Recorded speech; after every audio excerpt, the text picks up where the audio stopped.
மெயினாக இருக்கிற ஒரு 10 ப்ரொடியூசர், 10 நடிகர்கள், 10 டைரக்டர்ஸ் பண்ணுற படங்கள் மட்டும்தான் ஓடுது. அப்போ அந்த பெரிய நடிகர்கள் பட்டமே ஓடுது, அவங்களுக்கு மட்டும்தான் தியேட்டர் கிடைக்கிது அப்படின்னா அப்போ சின்ன தயாரிப்பாளர்கள் என்ன பண்ணணும்? சரி, இந்த 1 லட்ச ரூபாய் கட்டினதுனால எனக்கு என்ன பயன்?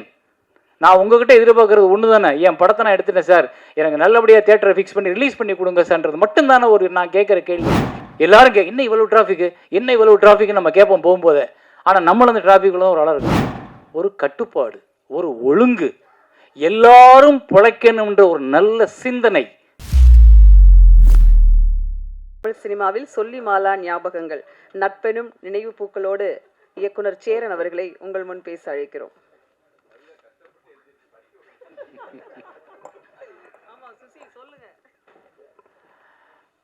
எல்லாருக்கும் வணக்கம். தயாரிப்பாளர் திருப்பூர் அப்படின்னு சொன்ன உடனே எனக்கு நிறைய ஃப்ளாஷ்பேக். திருப்பூர் ப்ரொடியூசர்ஸ்னு ஒரு டைட்டில் கொடுத்து நீ படம் பண்ண சொன்னால் நான் படம் பண்ணிடுவேன். அவ்வளோ ப்ரொடியூசர்ஸ் நான் பார்த்துருக்கேன் திருப்பூரில். ஆனால் யாருமே உருப்படியாக படம் பண்ணல. நீங்கள் ஃபஸ்ட்டு வந்து இந்த படத்தை பண்ணி கொண்டு வந்து நிப்பாட்டி அதை ரிலீஸ் பண்ண போகிறீங்கன்றதுக்கு உங்களுக்கு வாழ்த்துக்கள். எனக்கு நிறைய பேர் வேறு வேறு விஷயங்களுக்காக சினிமாவுக்கு வந்தவங்களா இருந்தாங்க. நீங்கள் மட்டும் சினிமாவை நோக்கி வந்தவங்களா இருந்திருக்கீங்க. எனக்கு சந்தோஷமாக இருக்குது. அது உங்கள் குடும்பத்தோடு உட்காந்துருக்கீங்க. அந்த குடும்பம் உங்களை நம்பி இந்த திரையுலகத்துக்குள்ளே அனுமதிச்சிருக்காங்க. ஸோ அந்த அனுமதிச்சதுக்கு நீங்கள் அவங்களுக்கான கொடுக்குற பரிசுன்றது இந்த திரைப்படத்தோட வெற்றிகளாக இருக்கணும் கண்டிப்பாக. ஸோ அதை நான் விரும்புகிறேன். என்னோட உங்களுக்கு 2 மகள்கள், நான் உள்ளே உட்காந்து பேசிட்டு இருந்தேன், எனக்கு 2 மகள்கள். இவங்க கிட்டத்தட்ட நம்ம சின்சியராக தான் இருப்போம். ஏன்னா நம்ம பொண்டாட்டிக்கு பதில் சொல்கிறோமோ இல்லையோ, மனைவிக்கு குழந்தைங்களுக்கு பதில் சொல்லணும் இல்லையா? பாப்பா கேட்கும் அப்புறம் உங்களை. ஸோ ஃபஸ்ட்டு உங்களுக்கு கங்க்ராட்ஸ், நீங்கள் நல்லா பண்ணுங்கள். தம்பி இந்த ஃபோனை ஆஃப் பண்ணுங்க தம்பி. அப்புறம் இந்த படத்தோட ஃபஸ்ட்டு இம்ப்ரெஷன், இந்த படம் நல்லா இருக்கும் போல இருக்கே அப்படின்னு நம்ம யோசிக்கிறதுக்கு முதல் காரணமாக இருக்குது அந்த டைட்டில் டிசைன். அது யார் பண்ணாங்கன்னு தெரியல. அந்த தம்பிக்கு என்னோட வாழ்த்துக்கள்.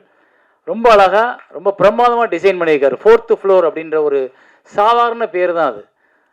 1st floor, 2nd floor, 3rd floor, 4th floor, 10,000 எல்லா இடத்துலையும் இந்த வார்த்தைகள் இருக்கும். ஆனால் அந்த 4th ஃப்ளோர்ன்ற வார்த்தைக்கு ஒரு கம்பீரத்தையும் ஒரு டிசைனையும் கொடுத்தது வந்து ரொம்ப அழகாக இருக்குது. அதில் தெரியுது இந்த படத்தோட அட்ராக்ஷன், வெற்றி எல்லாமே. ஏன்னா எல்லோரும் இந்த 4th ஃப்ளோர் ட்ரெய்லர் பார்க்கும்போது இந்த படத்தை பார்க்கணும்னு தோணும். இன்றைக்கி நிறைய பேருக்கு வந்து அந்த த்ரில்லர் கைண்ட் ஆஃப் ஃபிலிம் இந்த மாதிரியான ஜேர்னர் தான் ஒர்க் அவுட் ஆகுது. அதை வந்து ரொம்ப அழகாகவே அவங்க ஃபோட்டோகிராஃபியாகவும் சரி, ஆர்டிஸ்ட் செலெக்ஷன்லேயும் சரி, ஷார்ட் டிவிஷன்லேயும் சரி கொடுத்துருக்க விதத்தில் வந்து ஏதோ ஒரு நம்பிக்கை இன்றைக்கி உள்ள அடுத்த ஜென்ரேஷனுக்கு வந்து அந்த படம் பிடிச்சிரும் அப்படின்ற ஒரு நம்பிக்கை ஏற்படுத்துது.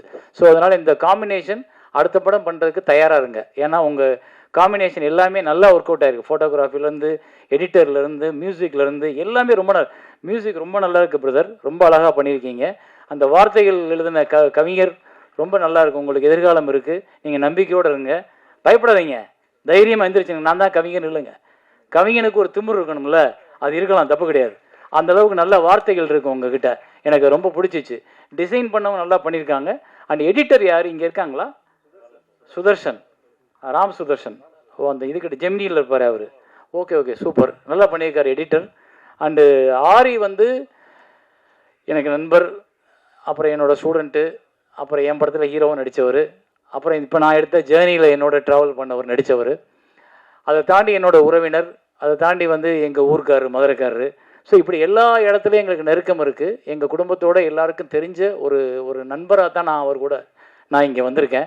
ஏன்னா அவரோட முயற்சி, அவருடைய ரொம்ப, அதாவது இங்கே வந்து பின்புலத்தில் ஆளை வச்சுக்கிட்டு வர்றவங்க நிறைய பேர். ஆனால் பின்புலத்தில் இல்லாமல் ஓடி வந்து ஒருத்தன் ஜெயிக்கிறான்ல, அவனுக்கு இருக்க வேல்யூ தனி தான் என்னவாக இருந்தாலும்.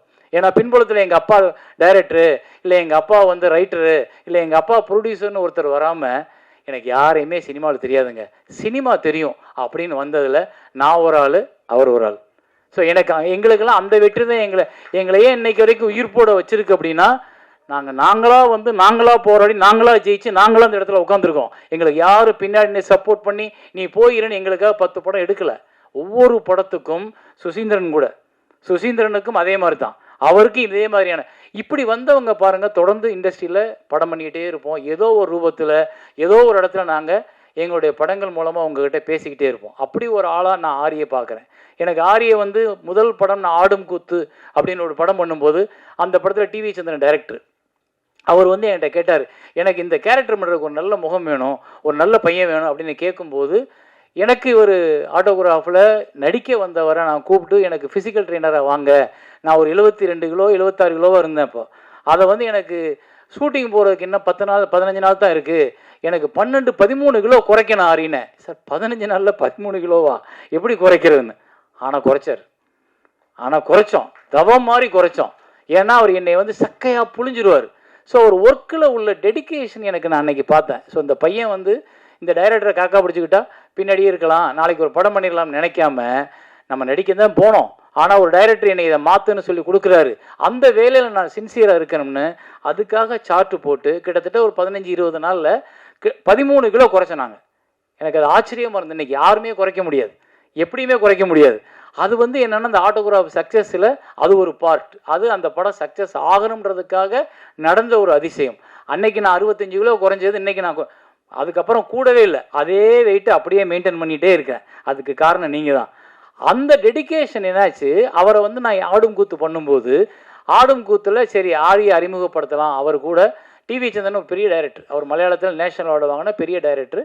அவர் மீரா ஜாஸ்மினுக்கெலாம் நேஷனல் அவார்டு வாங்கி கொடுத்துருக்காரு. அவர் தான் அந்த ஆடும் கூத்து படத்தை எடுத்தார். அப்புறம் பாதியில் அவங்க படம் முடியாமல் போகும்போது நான் எடுத்தேன். ஆனால் அதுக்கு முன்னாடியே நான் அவர் அதில் வந்து நடிகரை அறிமுகப்படுத்தணும்.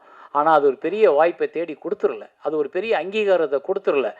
ஆரி நல்லா நடிச்சிருக்காரு, ஆரி வந்து நல்ல நடிகர்னு உடனே 10 பேர் தேடி போயிடல. அப்போ நமக்கு ஒரு தளர்ச்சியும், நமக்கு ஒரு தோல்வியை பற்றிய பயமும், நமக்கு வந்து ஒரு எதிர்காலம் பற்றிய பயமும் வரும்.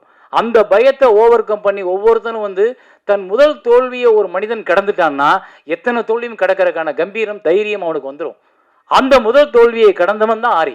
அந்த முதல் தோல்வியை கடந்ததுனால தான் இன்னைக்கு அவர் தளராமல் அடுத்து அடுத்து அடுத்து அடுத்துன்னு பண்ணும்பொழுது இப்போ இந்த படத்தில் பார்த்தா ஆக்சுவலி தனஞ்சயன் சார் சொன்னது ரொம்ப உண்மை.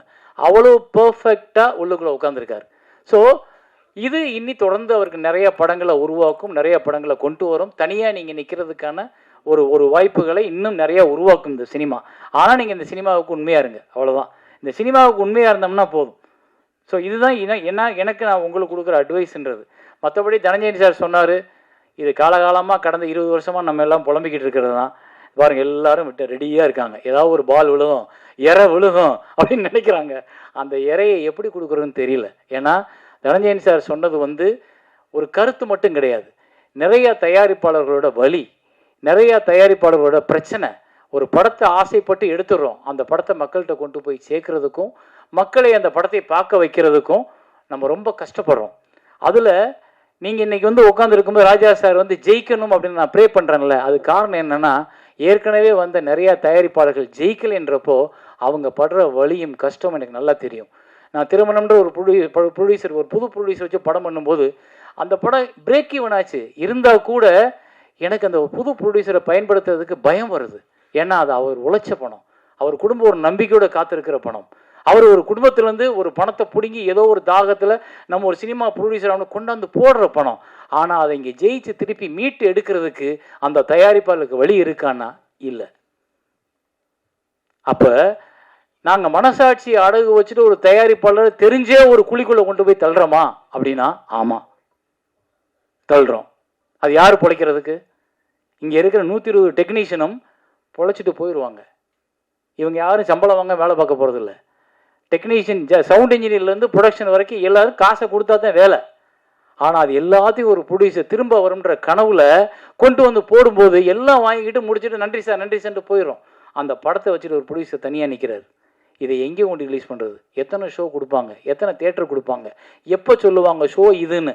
என்னமே தெரியாது. அப்போ இதுக்கெல்லாம் காரணம் என்னென்னா, ஒழுங்குபடுத்தப்படாத சினிமாவிற்குள் நிறைய பேர் முண்டி அடித்து ஓடிட்டுருக்கோம். டெய்லி நம்ம டிராஃபிக்கில் போகிற மாதிரி எல்லாரும் என்ன இவ்வளவு டிராஃபிக்கு, என்ன இவ்வளவு டிராஃபிக்கு நம்ம கேட்போம் போகும்போதே. ஆனால் நம்மளும் அந்த டிராஃபிக்குள்ள ஒரு ஆளாக இருக்கும். அது மாதிரி தான் சினிமா தயாரிப்பு இன்னைக்கு டிராஃபிக்குள்ளே மாட்டிக்கிட்டவங்க மாதிரி எங்கே போய் எந்த சிக்னல் என்னன்னு எப்படி திரும்பி எப்படி கொண்டு போய் மக்கள்கிட்ட சேர்ப்போம்ன்றத தெரியாத ஒரு புதிர் இருக்கும்போது இந்த புதிர் விடுவிக்கிறது ரொம்ப சிம்பிள், ரொம்ப சிம்பிள். ஒரு கட்டுப்பாடு, ஒரு ஒழுங்கு, எல்லாரும் பிழைக்கணும்ன்ற ஒரு நல்ல சிந்தனை எல்லாருக்கும் வேணும். அதை வந்து தயாரிப்பாளர்கள் ஒன்றுபடுத்த முடியலையா, தயாரிப்பாளர் சங்கம் அதை முயற்சி பண்ணணும். தயாரிப்பாளர் சங்கத்தில் வந்தவொன்னே ப்ரொடியூசருக்கு ஒரு பணத்தை கட்டி 1 லட்ச ரூபாய் எவ்வளோ சார், 1 லட்ச ரூபா கட்டி மெம்பர்ஷிப் போடுறோம். என்ன கேரண்டி? நான் ஏன் இந்த 1 லட்ச ரூபா கட்டணும்? இந்த 1 லட்ச ரூபா கட்டினதுனால எனக்கு என்ன பயன்? நான் உங்ககிட்ட எதிர்பார்க்கறது ஒன்று தானே, என் படத்தை நான் எடுத்துட்டேன் சார், எனக்கு நல்லபடியாக தேட்டரை ஃபிக்ஸ் பண்ணி ரிலீஸ் பண்ணி கொடுங்க சார்ன்றது மட்டும்தானே ஒரு நான் கேட்குற கேள்வி. எனக்கு நீங்கள் கொடுக்குற பொங்கல் காசு தேவையில்லை, நீங்கள் கொடுக்குற கூட்டம் போடுற ஒவ்வொரு விஷயம் எனக்கு தேவையில்லை. எல்லாரும் கூட்டம் அட்டன் பண்ண முடியாது. நீங்கள் பாதுகாப்பாக ஒன்றை வச்சு அதில் தலைவர், செயலாளர், பொருளாளர்னு உட்காந்துருக்கீங்க. அப்போ நீங்கள் இதை சிரத்தையோட அடுத்து எந்த கட்டத்துக்கு கொண்டு போகணும்? சரி, தயாரிப்பாளர்கள் சொன்னால் தியேட்டருக்காரங்க கேட்கல, தியேட்டருக்காரங்க அவங்களோட லாபத்தையும் அவங்களோட வருமானத்தையும் அவங்களுக்கு தியேட்டர் டெய்லி ஃபில் ஆகணுன்றதை மட்டும்தான் பார்க்குறாங்களே ஒழிய இது ஒரு நல்ல படம், இதை திரையிட்டுருவோம், இதுக்கு ஒரு வாரம் டைம் கொடுப்போம்னு யோசிக்கிறது இல்லை. ஏன்னா முன்னாடியெல்லாம் ஃபிக்ஸட் ஹையர் அப்படின்னு ஒரு சிஸ்டம் இருந்தது. ஒரு வாரத்துக்கு தியேட்டரை நான் வாடகைக்கு எடுத்துகிட்டு என் படத்தை ஓட்டிக்கலாம், ஒரு வாரத்துக்கு அப்புறம் ஹோல்ட் ஓவர் விழுகலைன்னா அவன் தூக்கிடலாம். அதை விட்டுட்டு இன்னைக்கு 70-30, 65-55 வந்ததுக்கு அப்புறம் அவங்க லாபம் சம்பாதிக்கிறது, தயாரிப்பாளர் லாப சங்கியா மட்டும் பார்க்குறீங்க. யார் சம்பாதிக்கிறீங்க? மெயினாக இருக்கிற ஒரு 10 ப்ரொடியூசர், 10 நடிகர்கள், 10 டைரக்டர்ஸ் பண்ணுற படங்கள் மட்டும்தான் ஓடுது. சின்ன பிள்ளை தெரியாமலே கைத்தட்டுது, நீங்களாம் தட்ட மாட்டீங்க, ஏன்னா நடிகர்கள் நமக்கு நாளைக்கு வேணும். அப்போ அந்த பெரிய நடிகர்கள் பட்டமே ஓடுது, அவங்களுக்கு மட்டும்தான் தேட்டர் கிடைக்கிது அப்படின்னா அப்போ சின்ன தயாரிப்பாளர்கள் என்ன பண்ணணும்? சரி, ஓடிடின்னு ஒரு பெரிய நம்பிக்கை வந்துச்சு. அந்த நம்பிக்கை என்னாச்சு? நம்மளை பூரா தூக்கி உள்ள சப்ஸ்கிரைபராக போட்டதுக்கப்புறம் அவங்க சொல்லிட்டா நாங்கள் படம் வாங்குறது இல்லை, இனிமேல் நீங்கள் தேட்டரில் ஓட்டிட்டு கொடுங்க. அப்பா தேட்டரை ஓட்டில் இருந்தானப்பா உங்ககிட்ட வரோம், நீ வாங்க மாட்டேன்னா அப்போ நாங்கள் என்ன பண்ணுறது? அப்போ இங்கே ஒரு முறைப்படுத்துறதுக்கு ஒரு அதிகாரம் வேணும். அந்த அதிகாரம் எங்கே இருக்குன்னா அரசாங்கத்துக்கிட்ட இருக்குது. அரசாங்கம் எல்லாரும் வரி கட்டுறோம், நானும் வரி கட்டுறேன், இந்த படத்தில் வேலை பார்த்தவங்க வரி கட்டியிருப்பாங்க, இந்த தயாரிப்பாளர் இவ்வளவு செலவுக்கு வரி கட்டியிருப்பாரு, இந்த வரி ஒரு அரசாங்கத்துக்கு போகுது. அரசாங்கத்தில் சிறு தயாரிப்பாளர் இருந்து பயன்படுது அப்படின்றப்போ அந்த சிறு தயாரிப்பாளர் வெளியே வந்து பிழைக்கிறதுக்கு ஒரு வழியை அரசாங்கம் ஏற்படுத்தி கொடுக்கணும். அது அரசாங்கத்தின் கடமை. வரி வாங்குறதுக்கு நீங்க கட்டாயப்படுத்துறீங்கன்னா அப்ப நான் பிழைக்கிறதுக்கு ஒரு வழியை உருவாக்கி கொடுங்க, அது உங்கள் கடமை. அப்ப அந்த இடத்துக்கு நீங்க கூப்பிட்டு பேசுங்க.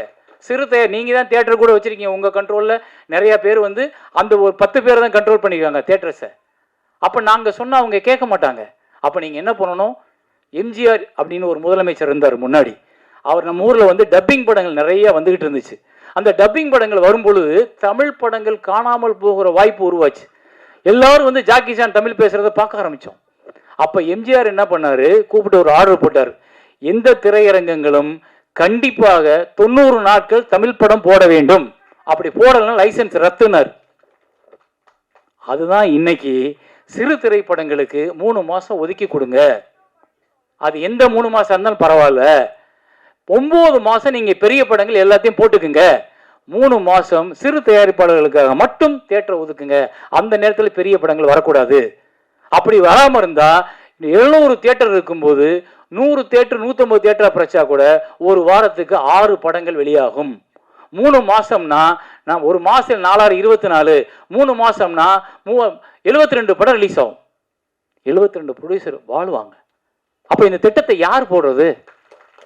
அப்ப இந்த திட்டத்துக்கு யார் முன்னாடி போய் கேட்கறது? நான் மட்டும் போய் கேட்டேன்னா நான் ஒரு அரசாங்கத்துக்கு எதிரான ஆவேன். ஆனா என் கூட்டமா போய் நம்ம கேட்டோம்னா அரசாங்கத்துக்கான பிரச்சனையா அது மாறும்.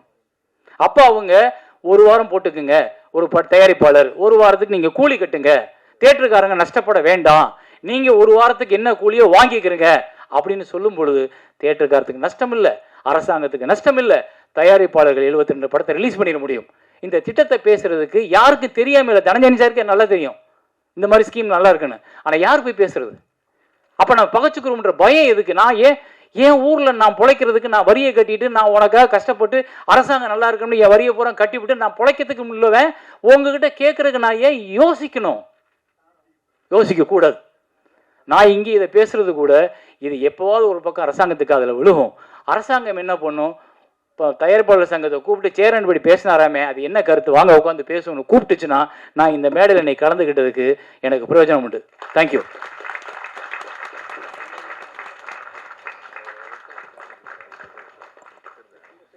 நன்றி சார். சேரன் சாரோடைய கருத்துக்களை அரசாங்கத்துக்கு எடுத்துட்டு போக வேண்டிய பொறுப்பும் கடமையும் டிவியில் இருக்கவங்களுக்கு உண்டு. அடுத்ததாக நாம் பேச அழைக்கிறோம் சமீபத்திய நிகழ்ச்சியின் இந்த வீடியோ உங்களுக்கு பிடிச்சிருந்தா ஓபன் மைக் சேனலுக்கு லைக் பண்ணுங்க, ஷேர் பண்ணுங்க, கமெண்ட் பண்ணுங்க, சப்ஸ்கிரைப் பண்ணுங்க, பெல் பட்டன் மறக்காம அமுக்கிருங்க.